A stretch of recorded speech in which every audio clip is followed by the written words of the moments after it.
The secretions of the pineal in the yogic terminology is referred to as amruta, because once it begins its secretion, everything about you becomes sweet and beautiful. It is not the sexuality which limits it, but it's the excessive identity with the physicality which limits it. If you make it too big, you will become perverted in your head. If you try to obliterate it, you will become even more perverted in your mind.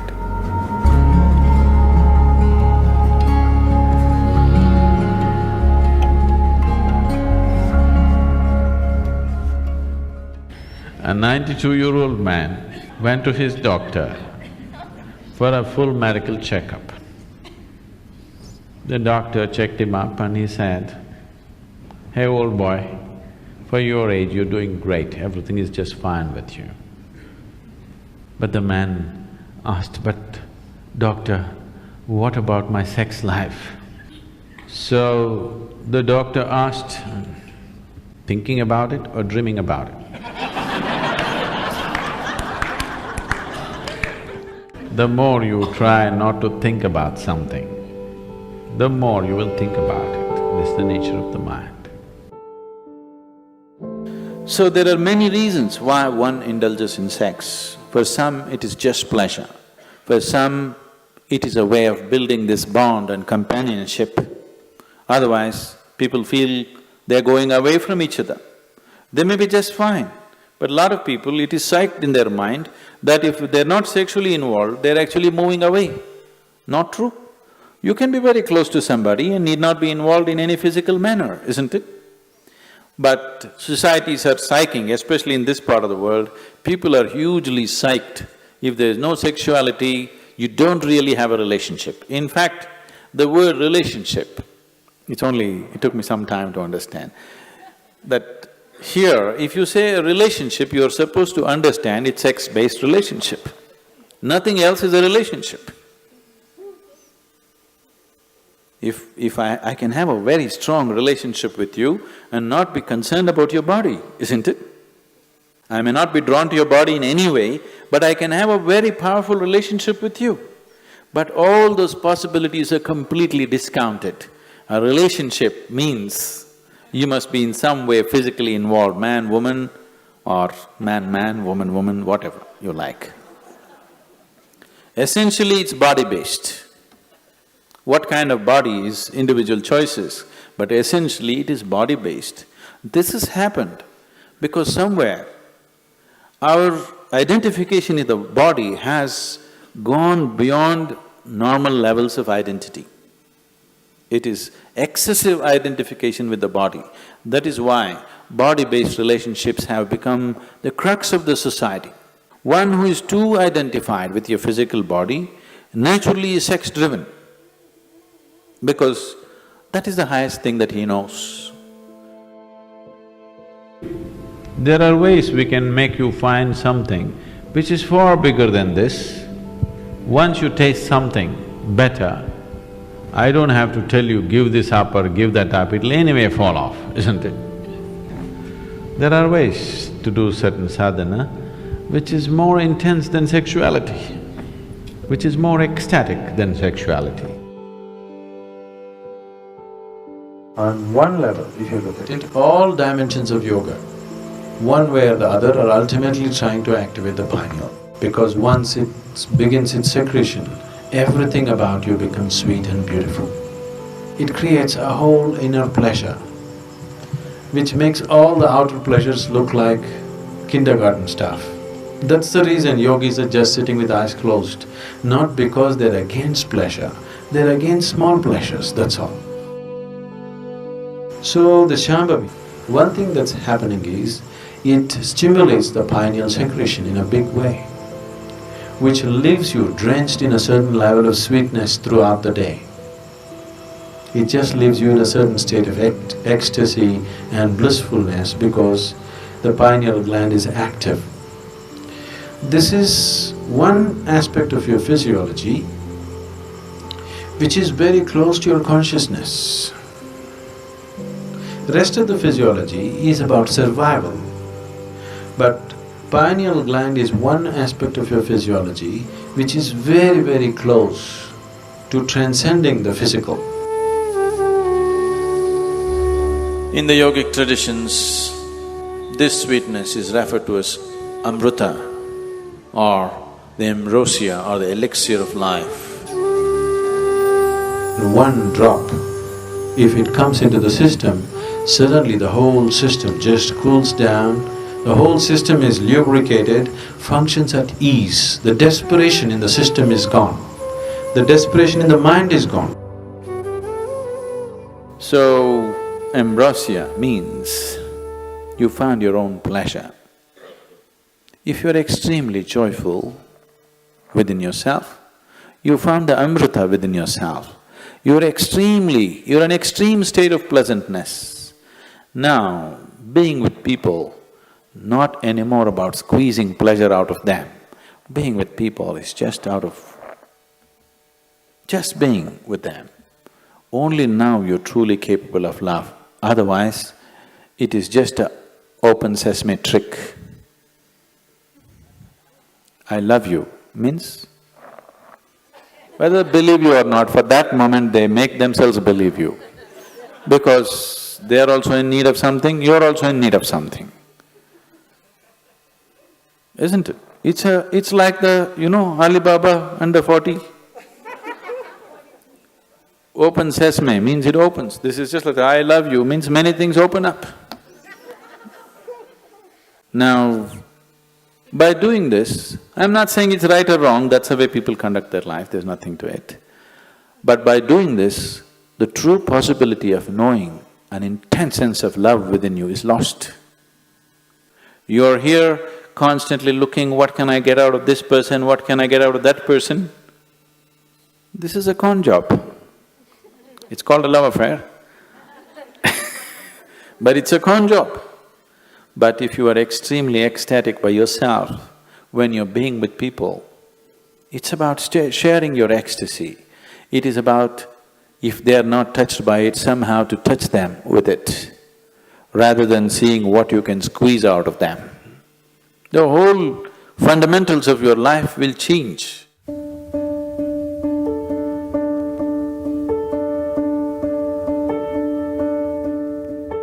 Yes and no. In the sense, it is not the sexuality which limits it, but it's the excessive identity with the physicality which limits it. So, it is not sexuality per se which becomes the barrier, but the attachment it creates to the physicality which definitely becomes the barrier. This question is coming from a certain amount of bits and pieces, the gossip that you have heard about how you could assimilate your own semen and raise it up to your higher possibility. Yes, it is true. At the same time, it is not because of abstinence that one does it, it is because of internalizing your energies that you do it.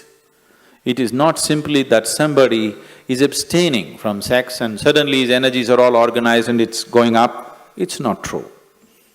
If your energies get organized and begin to move up, the need for sexuality may evaporate for you, but it doesn't leave you incapable. It doesn't leave you impotent, but the need is gone. It is just no more a compulsive thing. And it is not just this one thing, all compulsiveness is lost. Essentially, most of the sexuality that's happening on the planet is happening because of a certain compulsiveness, isn't it? It's a compulsive drive. When you become conscious, when all compulsiveness disappears, this also disappears.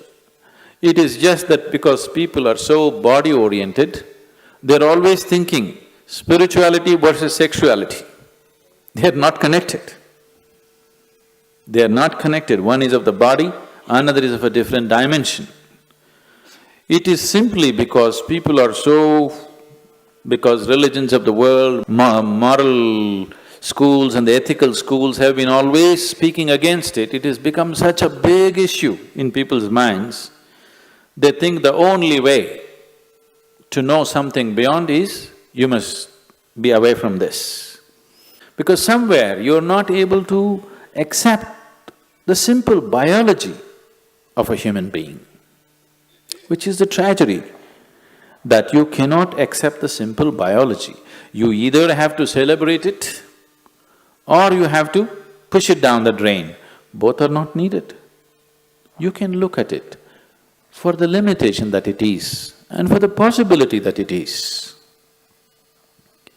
So, if because of the impurity of sex, your spirituality is going to get disturbed, I want you to know that your very birth is impure. When you come from such an impure birth, where is the possibility for you? There is no possibility for you. Only if you fell from somewhere else, if the stoke dropped you, there is some possibility of you becoming spiritual. If your mother had a normal birth, you have no possibility.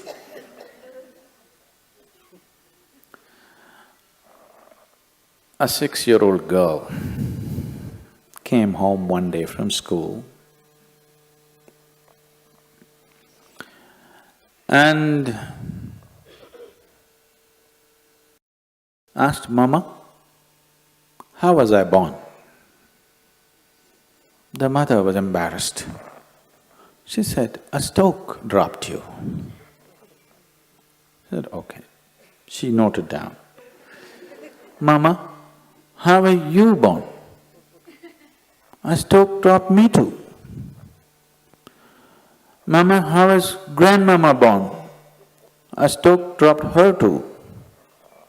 Then the girl became serious and she went down and sat down and started writing something in her homework. Then the mother was feeling uncomfortable, she finished her cooking and then the girl had finished her homework and left the book there, she went and read. So the essay was about the family tree. So the girl had written, "For 3 generations in my family, nobody had a natural birth."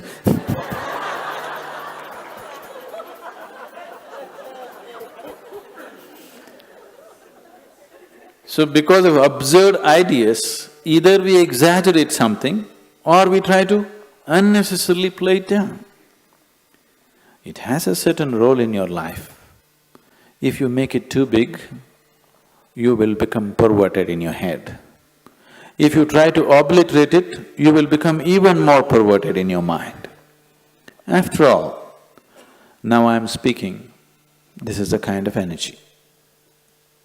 You are looking at me, this is a kind of energy. You are listening to me, this is a kind of energy. These are different expressions of the same life energy, isn't it? Now, sexuality is also another expression of the same energy. Now, one has to decide how much of his energy, in which direction he wants to send it. Because after all, you are a limited amount of energy, isn't it? See, it's just like you have an income, let's say you have $5,000 a month. How much for the house rent, how much for eating, how much for schooling, how much just for fun, how much for vacation, your portion, isn't it? Tomorrow morning, you got your salary, in the evening you went out and blew it up. Now the next month is going to be trouble, isn't it? Of course you have a credit card, but everything in your life, if you're handling your life sensibly, everything in your life is apportioned according to your understanding, your need and your capability, isn't it so? Yes? Your money, time, energy, isn't everything allotted the way you like to arrange it? This is also the same thing. How much of it? First of all, do you need it? Or are you doing it because of socially you're psyched? If there is a need, if I ask you to stop it, you will become perverted because it'll all happen in your head. If somebody is telling you, you have to do it, if you don't do it, you're not normal, another kind of perversion will come. Both are not needed. After all, you are not going after a man or woman, you are going after a certain level of pleasantness. So once you experience a certain level of pleasantness, wouldn't you like to dig deeper into this? Because whatever pleasantness happened, maybe you used the other person, but the pleasantness happened within you, right? So suppose anyway the pleasantness is happening within you, the other person is just a key to open this, wouldn't you like to have the key in your own hands? Yes? That if you sit like this, you are on full scale. You don't need anybody. No, see, anything in your life, either for pleasure, money, love, this, that, it doesn't matter what, for whatever, the moment you become dependent on another person, nobody on this planet is truly reliable, isn't it? I keep hearing these complaints all over. Some people, generally women, keep complaining their husbands are excessively physical. Some woman constantly complaining, he doesn't lay a finger upon me. Whatever happens, it's a problem, because it'll never happen exactly the way you want it. As long as another person is involved, nothing will ever happen 100% the way you want it, isn't it so? Yes or no? It never will. It doesn't matter if you get married to your god, it still won't happen. As long as your way of being, your sense of pleasure and joy is dependent on another person, you will always have a complaint. Doesn't matter how wonderful the other person is. So in this context, people might have talked about celibacy because they said, take some time off. Because to extract pleasure out of somebody, you have to play any number of tricks. It doesn't happen simply. This is called as courting.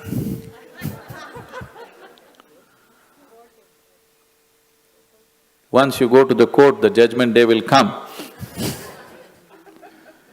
It takes enormous amount of time, effort, energy, and all kinds of other things, frustrations, jealousies, problems, everything attached to it.